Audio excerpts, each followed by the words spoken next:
Hello and welcome to Taurean Tarot. In today's video, we're going to continue our work with healing with tarot. We're still focusing on the root chakra, and in today's exercises, we're going to be focusing on connection and how our root chakra allows us to be connected. So this one, we're only going to be doing a couple of exercises. I hope you're ready for it. If so, make sure you have your deck and your journal ready to get to work. As I like to do before we start getting into the actual tarot work, because we are working with our root chakra, I want to make sure that we're nice and grounded and present. So just take a few seconds, get comfortable, close your eyes, and take a few deep breaths. Let all the events of the day just float away. And focus on what we're going to be doing in the here and now. Feel your chest rise as you take in those breaths. And feel it come back down as you exhale. Feel your feet on the ground. And just be.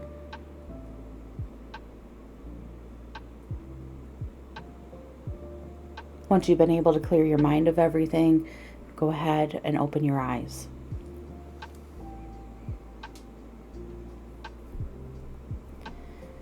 So now that we're nice and grounded, we're going to go ahead and see what Lisa has to say about our root chakra and connectivity.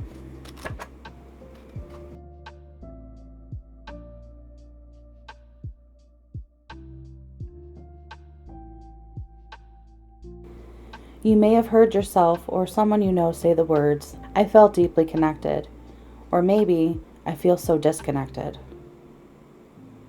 This, dear tarot healer, is root chakra language. How connected or disconnected we feel to people, places, and experiences depends on how connected we feel to our bodies and the world at large.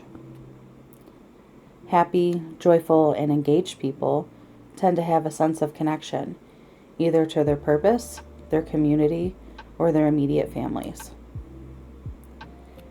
This connection comes from a deep connection to themselves, who they are, and why they are here. People who feel disconnected, however, tend to constantly feel lost, out of sorts, misplaced, or even forgotten. These people do not feel connected to their surroundings and oftentimes don't feel comfortable in their own skin. More than likely, you have experienced both of these feelings at some point in your life. I know I certainly have. In fact, I would say I have more often felt uncomfortable in my skin than comfortable in it. For me, getting older has helped, as with each passing year I feel more and more aligned to my sense of self and my connection to the world at large. Therefore, hang in there. It does get better, and sometimes we just don't hit our stride until later in life. We are all born with this need for connection.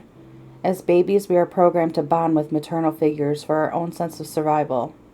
We need to feel contact, love, and support from the moment we come screaming into the world. This is one of our primal core needs, but we don't all get it, which can cause major damage very early on in the root chakra.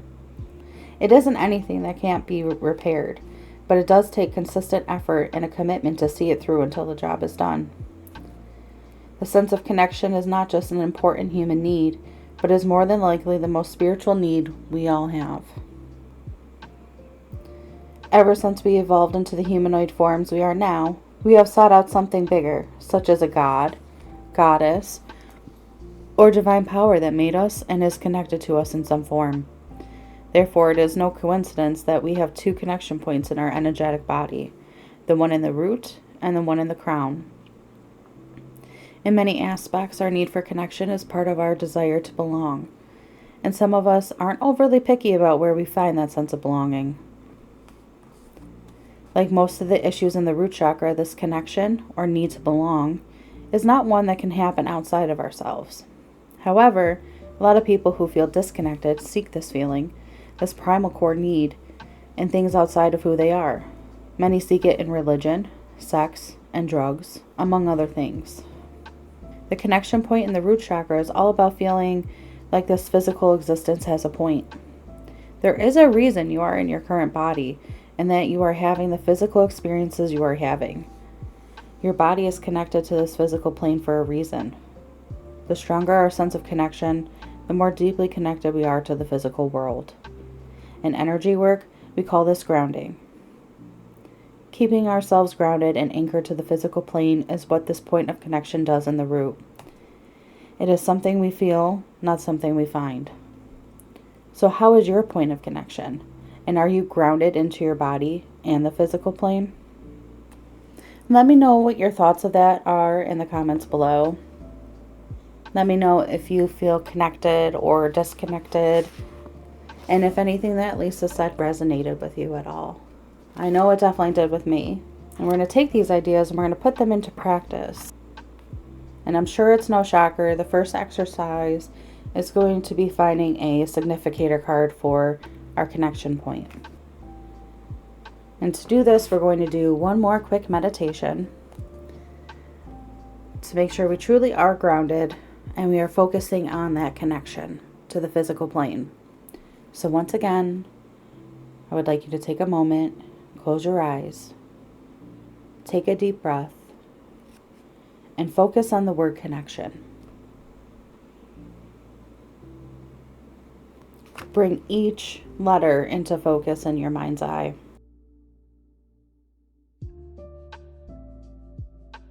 Once you can see the whole word clearly, take out your cards, fan them out face down, and pick just one. Now again, for this significator, we are going to want it to be in the reverse position. So if that card that you selected is upright, make sure you turn that into the reversed. This card is going to show your current state of connection and disconnection, and we're going to focus on both. So I'm going to take a moment, I'm going to fan out my cards and see what I get. All right, now that I have my card, as you can see, I selected the Devil. We're going to focus on the card and see how it applies to our connection and disconnection to the physical plane, but also focus on what it is that we are protecting for ourselves. Take a look at your card and see what element it represents. Did you get water, which represents emotion, earth, which represents health, air, which represents your thoughts, or fire, which represents your faith? Or perhaps you selected a major arcana card, so the lesson is more profound. So before we go deeper into the card, maybe take a moment to write down in your journal what it is you selected and which element is represented by that card. For me, I've definitely been living in survival mode for many years now, which I think has a lot to do with this.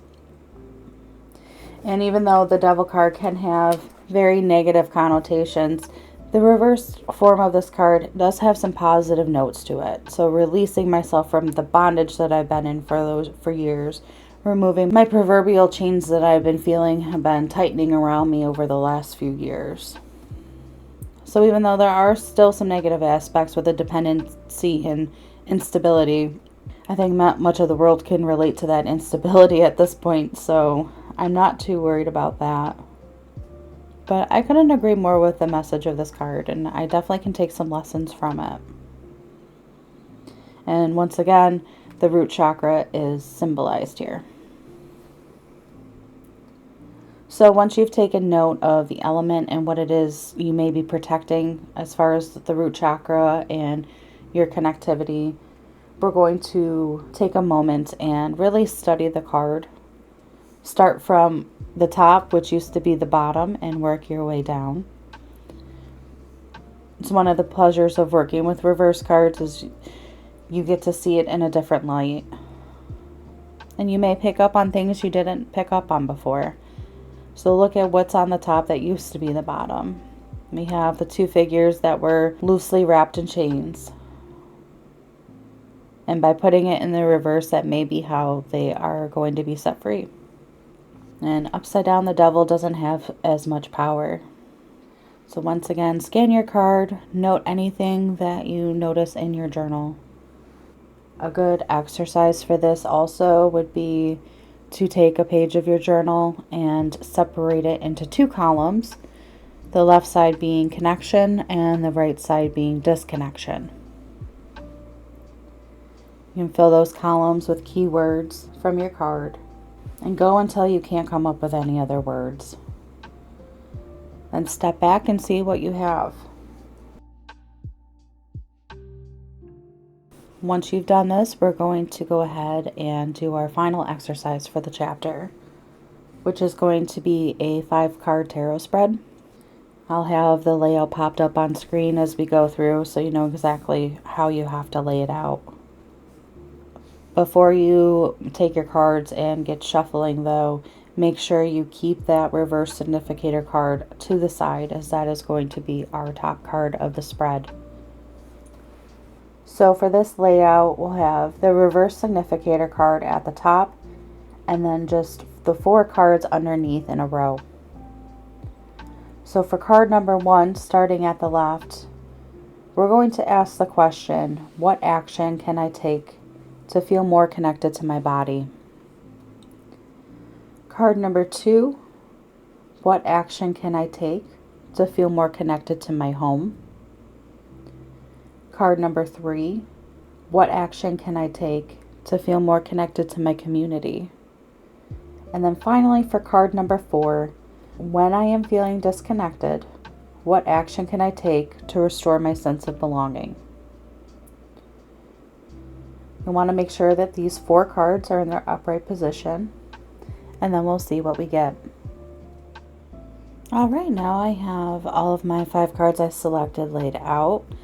I can go ahead and take my time and go through what I pulled and what they mean for each question.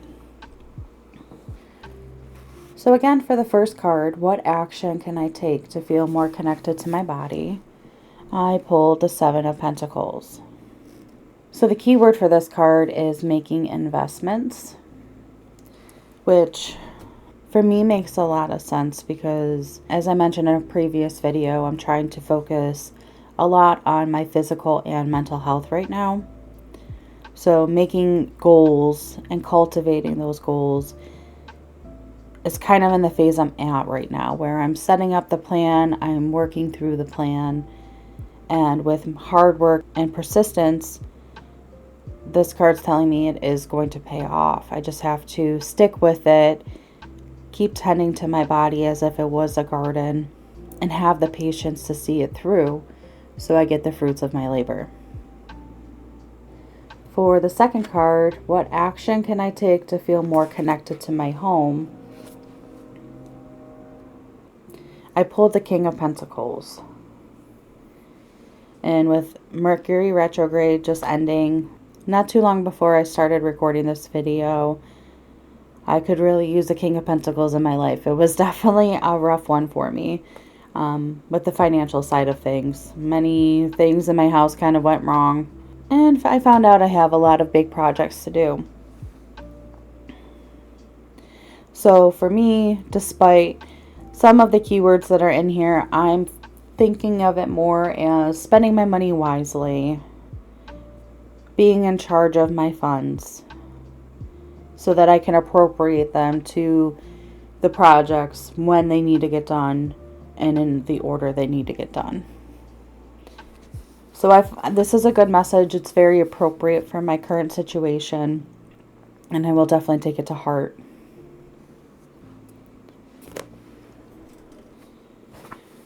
Next card is, what action can I take to feel more connected to my community? And for this, I pulled the Page of Cups. And I think it's a good message for anybody who's looking to create community, as I'm trying to do here, or the actual community that you live in and are a part of. It's just be kind. Another keyword that sticks out to me is thoughtful. If you have a neighbor in need, just take a moment to check on them or do something nice for them. A little act of kindness goes a long way, and you don't know what kind of lasting impression it's going to have on somebody. So just going out and doing that, or donating to a local charity. I think this was a great card for this part of my connection. And then for the final card, when I am feeling disconnected, what action can I take to restore my sense of belonging? I think this is a great part of the tarot spread because I don't know if it's just a me thing, but I do notice it in those that are close to me as well. We kind of go through our ups and downs. You know, it takes a lot of energy to be a part of this world these days, so every once in a while you just need that time to disconnect and recharge. And you hear that phrase often now, especially when it comes to phones and social media. People actually are very proud of themselves these days for disconnecting from the platforms so that they can recharge and just reconnect to themselves. So even if you take it from that aspect, I find that that's a very common theme these days. So to have this card in your toolbox to go to when you feel disconnected, whether it's from yourself, from your job, from your day-to-day life, or even your family, you can go to your journal and look back on this and be like, okay, I am feeling a little off, feeling a little, I like to call it floaty when I'm not grounded. I'm feeling a little floaty today. What can I do to bring myself back down? You can go back to this card and take its advice. So from myself, I pulled the Two of Wands. Now, the main key word for this one is choice, which the way I interpret it is sometimes I'm making that choice to be disconnected from everything. I can bring myself back, or I can make the choice to continue on the path that I am that's causing me to feel the way I'm currently feeling. I'm going to go back to some of the smaller keywords here. One that sticks out to me in particular is grass is always greener on the other side. I get stuck in this mindset a lot. And I'll get into a negative thought pattern, so then I have to remove myself, put myself in a quiet spot, and bring myself out of that and start replacing that negative language with more positive thinking.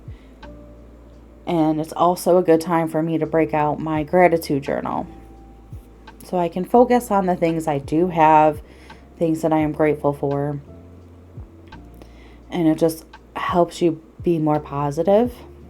So going back to key phrase there, grass is always greener, remembering that the grass isn't always greener. It may seem like the better choice, but who's to say that it's going to be any better than the situation you're in at that moment? It also goes back to everything happens for a reason. I've been getting a lot of messages lately that even though things are tough right now, with all those home repairs I have to do and life just seeming to pile up on me, I'm where I'm supposed to be when I'm supposed to be here. And so I just remind myself of that. I trust in the universe to help me continue down the correct path so I can continue doing what I'm meant to do. So that is what I take from this spread at this current moment. I'm sure I'll dig out more as I sit with it in my tarot journal. And then once again, when I take it to my visual journal. I think that is the best part of this whole practice is I'm getting it in layers. So I'm getting my initial thoughts from my intuition, and then I'm delving deeper into them in my tarot journal, and then I'm going that extra layer with the visual journal. When I first decided to create my visual journal, I just figured it would be a fun way to get back into art. I had no idea it was going to take me on the path that I'm on now and delving deeper into myself. So I'm really grateful that I decided to do that. And it's honestly one of my favorite part of this entire series and the work that I'm doing. So now that we've gone through my spread, it's time to focus on yours. If you decided to take part in the exercise, sit with your cards, Meditate with each one individually to see what you get from them, and then take it to your journal. See how it compares with your significator card, or if it corresponds to any of those keywords that you wrote in the connection and disconnection columns of your journal. And just know that in each of these exercises we're doing, this is just a snapshot of what's going on in your current state. These are temporary. With the work that you do and the lessons that you take from this, things are going to change. I actually recently just found my first journal I had when I used this book the first time, and a lot of my cards were different for these exercises I'm doing. If that's something you would like to see, let me know in the comments below and I'll do a video on it. But it was just cool to see like the difference from where I was then to where I am now. So again, this is just temporary. Don't get worried about the cards that you pull. Just take them as messages from your intuition. Use these exercises as a guide. So that's going to be it for this video. I hope you were able to take something from it to help you feel more connected to the physical plane, your sense of self, your intuition, and your community. Let me know what your thoughts are in the comments below. And let me know if this was helpful for you. I'm excited to take these lessons that I've learned from these exercises to my visual journal. So those will be the next videos I'm working on. And then we'll be looking at how our root chakra affects the present and how we perceive it. So if you're interested in seeing those, make sure you like this video, subscribe to the channel so you're notified when those go up. And until then, take care and be well.